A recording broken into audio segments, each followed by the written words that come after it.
sangat istimewa. Berbeda dengan dua menara lainnya yang bertengger di masjid paling bersejarah di Suriah ini, Menara Pengantin dan Menara Qaitbay. Menara yang satu ini banyak dicatat oleh para ulama.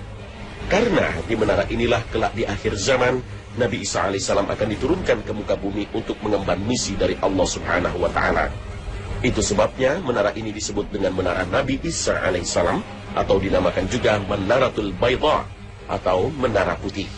Sesuai dengan sabda Nabi SAW bahwa tempat turunnya Nabi Isa alaihissalam di akhir zaman adalah Menara Putih di sebelah timur Damaskus.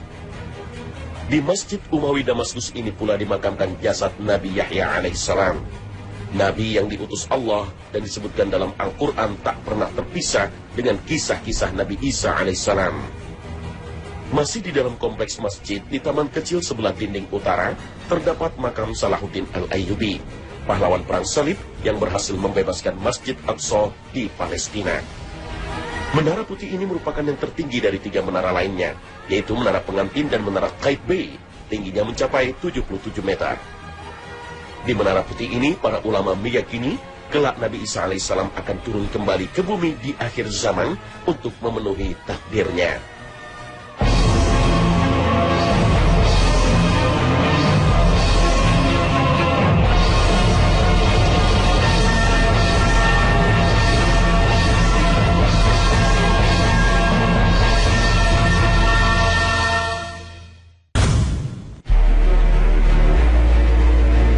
Telah tiba masanya, Nabi Isa akan turun ke muka bumi di tempat yang disebut-sebut Rasul dengan Manaratul Bayda, atau Menara Putih.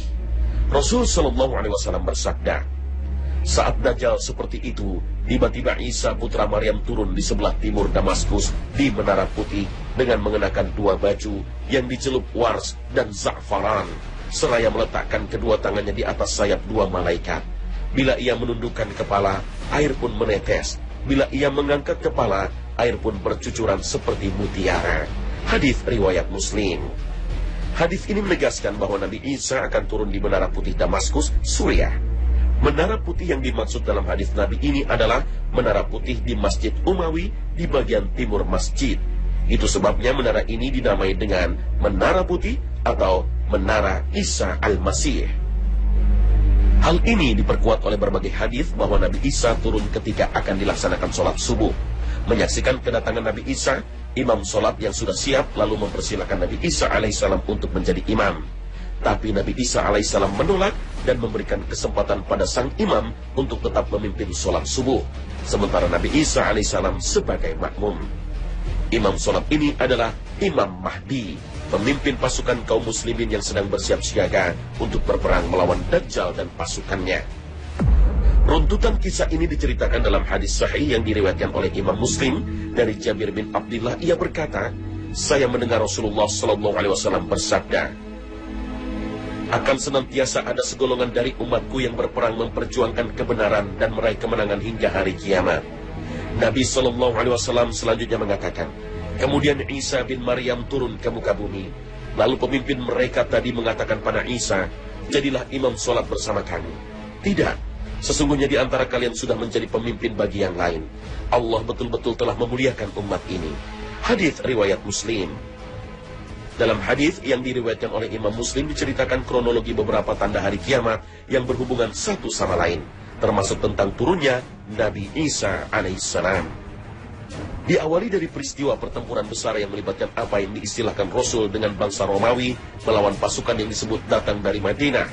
Pasukan dari Madinah akhirnya keluar sebagai pemenang, walaupun sepertiga dari mereka melarikan diri dan sepertiga lainnya mati syahid.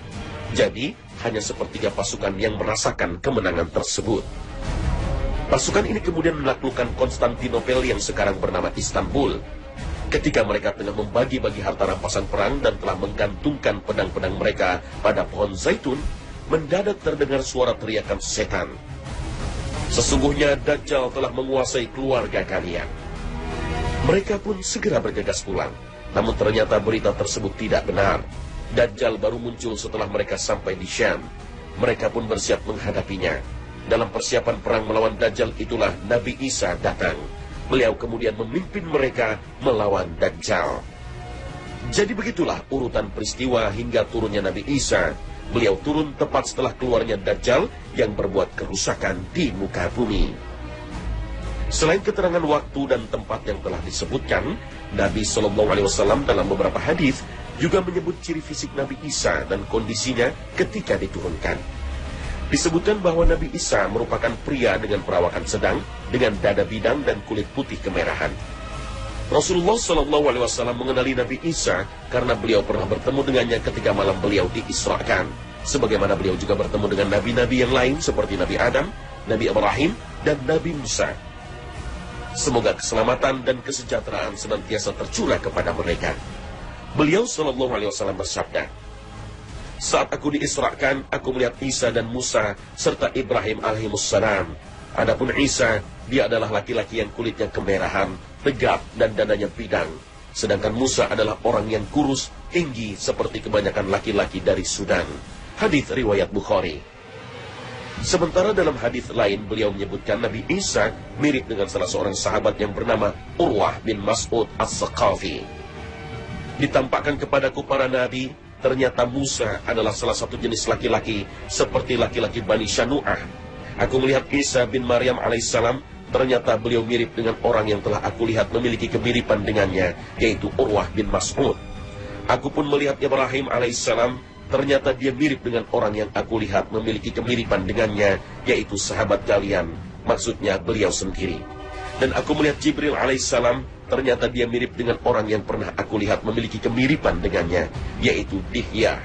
Dalam riwayat Ibnu Rumah disebut Dihya bin Khalifah. Hadis riwayat Muslim. Ketika turun, Nabi Isa mengenakan 2 potong pakaian yang dicelup dengan pewarna safran sehingga berwarna coklat kekuning-kuningan. Safran atau yang dalam bahasa Arab disebut za'faron sebetulnya merupakan sejenis bunga yang banyak tumbuh di daerah Asia Barat Daya. Bunga safran biasanya sering dikeringkan dan digunakan sebagai bumbu masakan dan juga bahan pewarna. Selain mengenakan 2 potong pakaian yang berwarna kuning, juga disebutkan bahwa beliau turun dengan kedua telapak tangan di atas sayap-sayap 2 malaikat, dengan rambut yang lurus tergerai sampai menyentuh bahu beliau.